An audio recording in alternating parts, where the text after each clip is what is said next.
What a crazy week in the market. In this week, QQQ has one of the best days in the history, top best days in the history of Nasdaq. Meanwhile, the VIX is spiking to levels of 40 and the market is in extreme fear. In this video, I will show you some indicators which could be pointing that currently is one of the good times to buy this market. And I will also show you one of the biggest problem I believe currently we have in the market. I will give you the highlights of 2024 letter to shareholders from Amazon and what I think about Amazon stock right now. And finally, I will share the list of stocks I'm buying as market is crashing because of these trade uncertainties. What's going on, investors? Hopefully guys are doing well out there. The market has a lot of uncertainties and we can see the S&P 500 is still down 9.6% year to date. And if we see from all-time high, at some point the stock market will almost enter the bear market, 20% from all-time highs. And now after the recovery, we are down north of 13%. The VIX is at 42, and if we see the whole history of VIX index, we can see that VIX was at this kind of elevated levels just 5 times in the past 20 years. This is absolutely historical event. And if we can point out when it was at these levels, it was 2008 financial crisis, then 2010, then 2011 where US was downgraded, and then COVID. The VIX was spiking to 66 during COVID, maximum uncertainty. And right now we can see that the VIX is at 42. Meanwhile, this week for most of the stocks in S&P 500, we are going to close green. You can see this in a map of S&P 500. And on Wednesday, we had a second best day for QQQ in the history. You can see the first best day was in 2001, January 3, 2001. And the second best day in the history of QQQ we had in April 9th. Absolutely historical. QQQ ran 12.16% in a day. And I decided to check what happened next after the best day in history. And here you can exactly see this is the date, January 3, 2001. We had 16.84% in one day for QQQ. But the problem is that after that we had another low, and then another low, and then another low, and another low formed in late 2002. So the conclusion of this story is that this is definitely totally not a confirmation of the bottom, and this kind of spikes in the index is just showing us that probably we are in a bear market, even though the index rebounded significantly. But the level of volatility we are experiencing right now is a COVID type level of volatility. And I believe that could continue. So be careful, do not use leverage. Keep DCAing, buy the good companies which will stand the recession, which will not be affected significantly by the tariffs. Or if you believe that the tariffs is providing the good opportunities to buy into the company and it definitely will recover after the tariffs drama is resolved, I think DCA in the market is fine here, but keep in mind that we could be in a bear market for a long time, even though this is not my base case.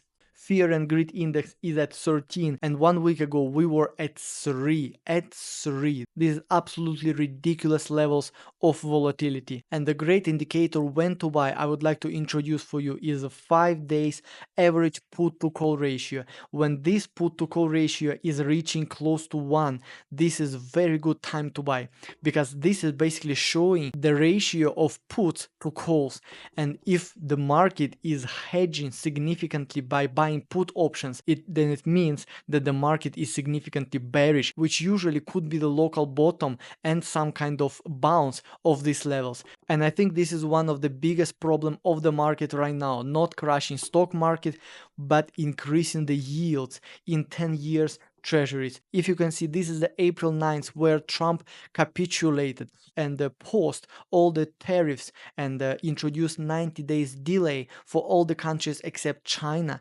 The problem is right now we are at the same levels of those kind of capitulation. So this did not really help the market. And the problem of 10 years being so high is that the idea of Trump was that he needs to drop the 10-year treasury yields so that it will be significantly more easy to support the huge American debt. But right now we can see that this is totally not the case, and we can see a lot of strange stuff is happening. The DXY is failing, the dollar index DSY is failing, the 10-year treasury are rising, and the stock market is falling. This could be leading to the break in something in the system, and in this case the Fed need to come and bail us out. But can Fed come and bail us out with this kind of level of inflation, even though on Thursday and Friday we get cool CPI and cool PPI numbers? All this is happening, of course, because China and US tariffs. And today in the morning we received the news that China increased the tariffs from 84% to 125%. But the good point I noticed from this news is that China said we will ignore the US if they continue to raise tariffs, because the tariffs is already at such ridiculous point that it does not make sense to continue, setting 200%, 300%, 400%, and so on and so forth. And now I would like to introduce the highlights of Amazon's 2024 letter to shareholders in terms of the AI. Andy Jassy is very bullish. Why is AI so important? Generative AI is going to reinvent virtually every customer experience we know and enable altogether new ones about which we've only fantasized. This is saving companies a lot of money. Increasingly, you'll see AI change the norms of coding, searching, shopping, personal assistance, primary care, cancer and drug research, biology, robotics, space, financial services, neighborhood networks, everything.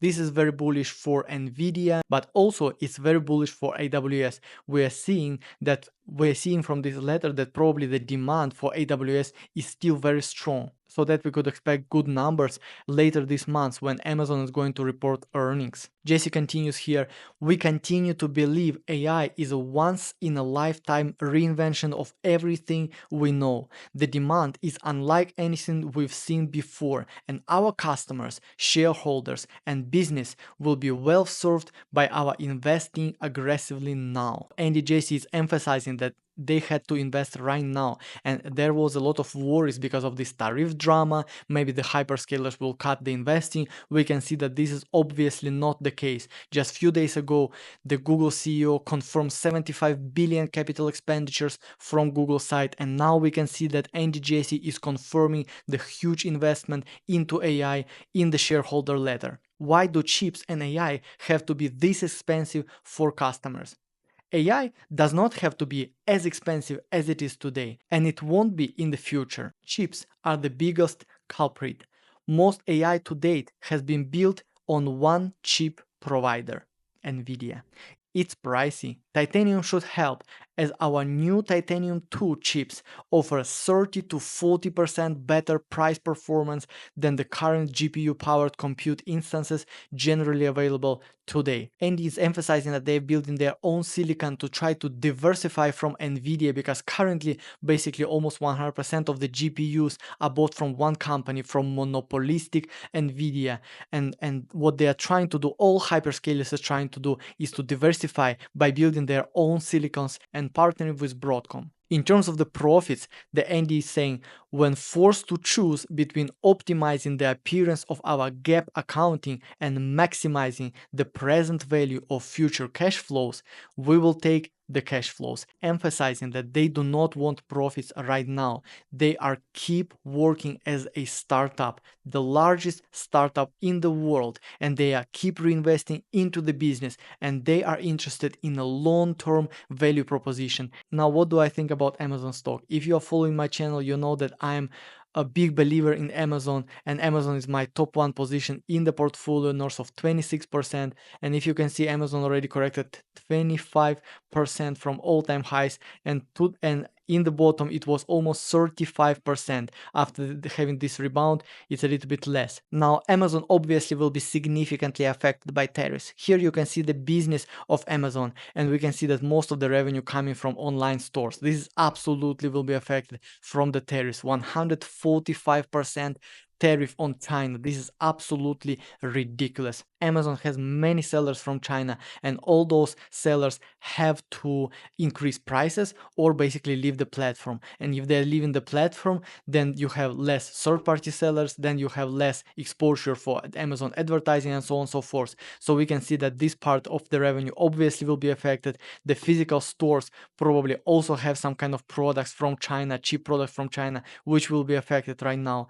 For the third-party seller services, it will be absolutely affected because some sellers will probably leave the platform. But on the other hand, I believe that some sellers from other countries with lower tariffs could take this place. And then we have advertising services. This also will be affected because if we have less sellers, then they will pay less advertising dollars to promote their products. And of course, if we have a recession because of the tariffs, then the customer will cut spending, which means that if the customer is cutting spending, the advertiser is cutting advertising dollars. So finally, all this is affected. Subscription services revenue probably is one kind of recession proof, because I do not really believe that the Amazon Prime will be cut during the recession, because I think people will continue enjoying Amazon Prime, and also Prime Video probably will not be cut. So I think this part of the revenue will be less affected by the tariffs. And finally, we have other segments revenue. This is a very small part, so I do not think we should care too much about that one. So the conclusion is that Amazon's business will be definitely affected by tariffs, but the valuation of Amazon now is very cheap. You can see Amazon is trading right now at the 13.43 forward price to operating cash flow. And if we visualize the operating cash flow, which is cash from operations here, you can see that cash from operations from 2015 grew from $12 billion to right now 115, almost $116 billion. And if we have a look at the projections from analysts, we can see in 2027, which of course could be downgraded because of the tariffs effect, because we have a lot of uncertainties in the market. But as what analyst is pricing right now, in 2027, Amazon could generate $206 billion. And if we just take a calculator and multiply $206 billion and multiply by the medium forward price to operating cash flow, which is 18.76, then we get $3.864 trillion. And right now, Amazon is trading at $1.92 trillion, which basically means that from these prices, Amazon could double in 2 years. If you are interested to see what I am buying during this stock market crash, watch this video next. I explain which stocks I believe is the best high quality stocks, and I'm planning to buy them as market is failing. Thanks for watching, and I will see you there.